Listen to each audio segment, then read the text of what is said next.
Ladies and gentlemen, pay close attention because what is happening right now in the global silver market is not a minor fluctuation, not a seasonal disruption, and certainly not a routine correction.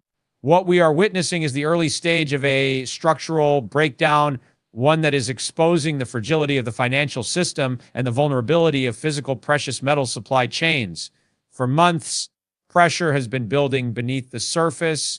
Central banks have been tightening and loosening policy at a pace the world has never seen. Nations are weaponizing currencies. Global alliances are shifting and inflation remains far from under control. All of this has formed the perfect backdrop for a critical moment in the silver market. A moment that is now impossible to ignore. Today, multiple silver dealers around the world are quietly closing their doors, halting sales, or restricting orders. And they're not doing this out of caution. They're doing it out of necessity. Supply is thinning, premiums are rising, and institutional players are quietly moving in, absorbing physical silver faster than the market can replace it. When retail buyers show up today, they're being met with two words: out of stock. The first and most alarming sign that something serious is unfolding in the silver market is the sudden and widespread shutdown of dealers around the world. This is not a rumor, not speculation, and not a dramatized headline created for effect. It is a real observable phenomenon. Silver dealers, companies that for decades have prided themselves on being the last stable bridge between paper promises and physical metal, are now closing their doors, restricting orders, or posting unexpected out-of-stock notices across their websites. To understand the magnitude of this moment, you must recognize how rare it is for this industry to halt operations. Dealers function in an environment where constant availability is part of their identity. Their entire business model depends on being able to reliably supply physical metal to investors at any time. For them to shut down operations even temporarily signals that something deeper is taking place beneath the surface. These shutdowns aren't the result of minor supply delays, shipping backlogs, or holiday season inventory cycles. What's happening is a direct reflection of overwhelming demand colliding with dangerously thin supply. Dealers can only sell what they physically have, and once their vaults start emptying, they face a difficult choice: continue selling and risk running out completely, or close the doors until restocking becomes possible again. The fact that so many are choosing the second option reveals just how severe the supply situation has become. In many cases, the moment inventory arrives, it is bought out instantly, sometimes by a single institutional order large enough to wipe out an entire batch in minutes. Retail buyers who were used to browsing various weights, brands, and mint varieties are now confronted with empty pages and notices that tell them to check back later. Another crucial detail is how quietly these closures are happening. Dealers are not putting out lengthy announcements or ringing alarm bells in public. Instead, they are simply turning off ordering systems, limiting purchases, or marking items unavailable. This quiet approach is intentional. The industry understands that openly declaring a shortage could create a panic, one that would accelerate the very problem they're struggling to control. Yet, even without dramatic announcements, the silence speaks louder than words. When one dealer faces shortages, it may seem like a temporary issue. When dozens do across multiple continents, it becomes impossible to ignore. The root of the problem is not merely high demand, but a structural imbalance that has been building for years. Mining output has struggled to keep pace with industrial needs, and recycling does not provide enough to fill the gap. At the same time, economic tensions, inflation, and geopolitical instability have pushed more investors toward physical metals. When people lose trust in financial institutions or the direction of markets, they naturally turn toward assets with intrinsic value. Silver, being both an industrial necessity and a historical store of wealth, becomes a prime target. This dual role is what makes silver uniquely vulnerable in crisis periods. Industrial users cannot pause their operations, and investors cannot afford to wait for stability. Both groups pull from the same limited supply, creating a tug-of-war that strains the physical market. When dealers shut their doors, it is more than just an inconvenience. It is a warning. It signals that the physical market is entering a phase where demand overwhelms availability, where premiums rise sharply, and where the window for easy access to silver begins to close.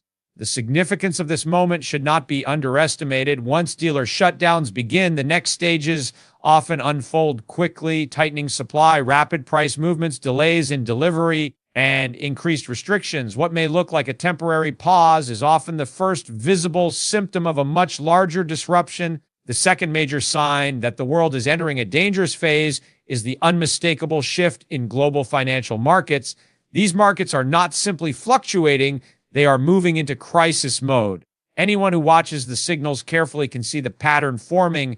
Stress is building across multiple sectors at the same time, and history shows that when these indicators line up together, the system is entering a period of instability that cannot be ignored. It begins quietly with small movements in bond yields, subtle shifts in credit markets, and changes in banking behavior. But those small movements add up, forming a picture that reveals far more than the average analyst is willing to admit. Bond markets, often called the nervous system of the global economy, are flashing warnings. When government and corporate debt becomes unstable, everything else begins to shake. Yields rising too quickly indicate fear, uncertainty, and declining confidence in the ability of nations or companies to manage their debt loads. Yields falling too sharply indicate fear of recession and a flight to safety. The problem now is that markets are oscillating between these extremes, unable to find balance. This instability suggests that investors are no longer clear about the economic direction ahead, and uncertainty on this level almost always precedes major disruptions. Banks are responding to these stresses in ways that may not be obvious to the public, but are extremely visible to those paying attention. Lending. Standards are tightening.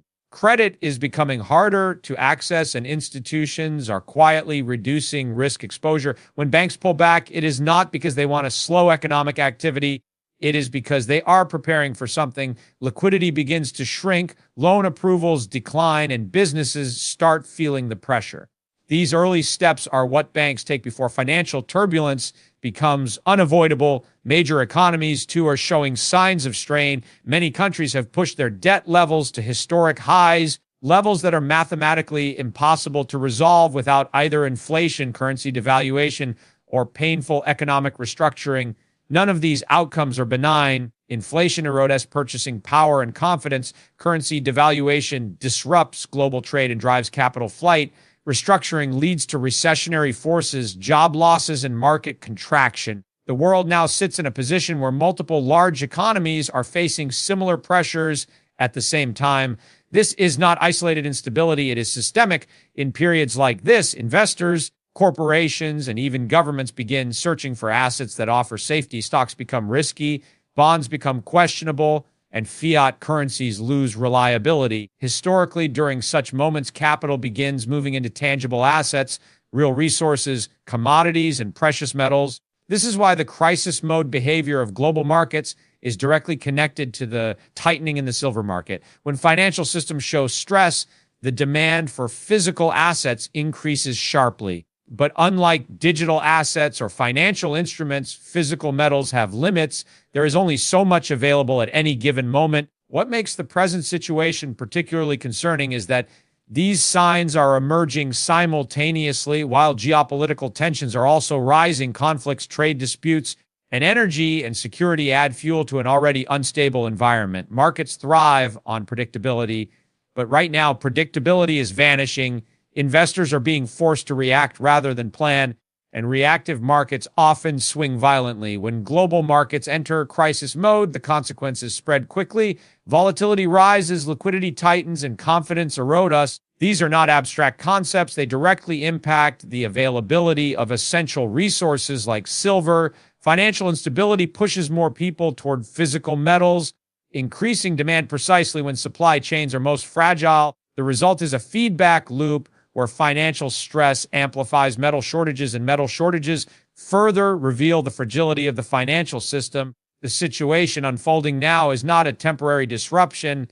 It is a sign that global markets are transitioning into a period of heightened risk and instability.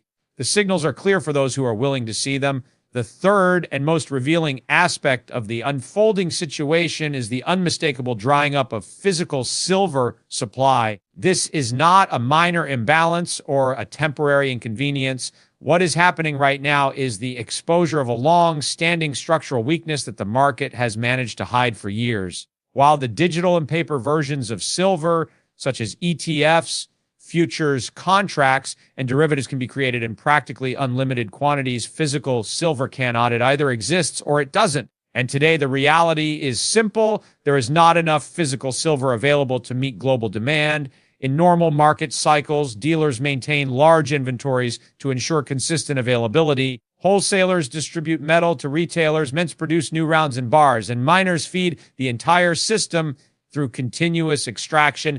But when a shock hits the financial system, everything changes at once. Investors who previously ignored silver suddenly rush toward it. Industrial buyers accelerate purchasing to secure materials, and mining output becomes insufficient to meet the surge.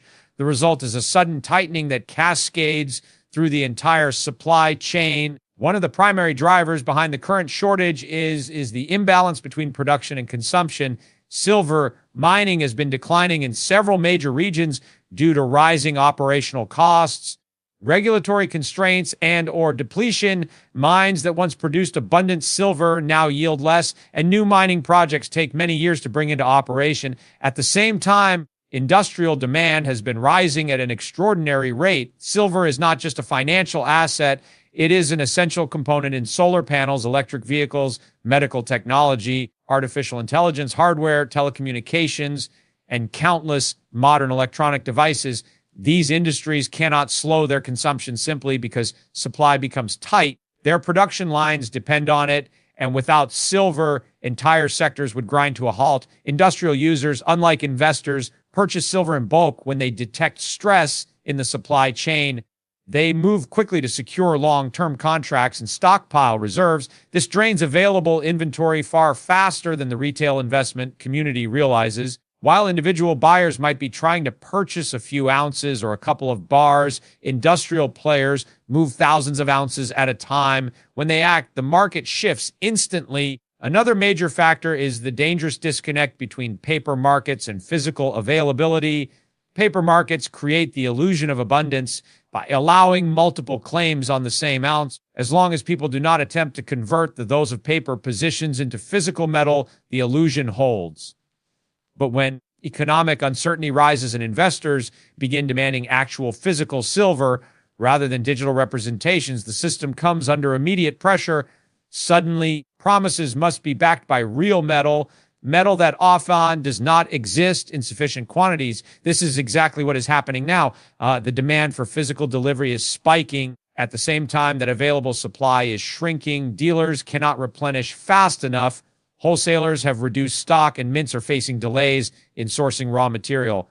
Refiners face bottlenecks. Miners cannot accelerate output quickly, and the entire supply chain becomes strained from end to. And for the everyday buyer, this tightening appears as out-of-stock notices, rising premiums, delayed deliveries, and limited order quantities. These signs might seem mild on the surface, but they are the first visible symptoms of a deeper structural problem. When the physical market becomes stressed, it does not resolve quickly. It often leads to prolonged shortages, elevated premiums, and a widening gap between paper pricing and real-world pricing. The drying up of physical silver supply is not a temporary event. It is the manifestation of long-term structural weaknesses colliding with sudden intense demand. It reveals that the market is far less available metal than most people believe, and it suggests that future disruptions could be even more severe if current trends continue.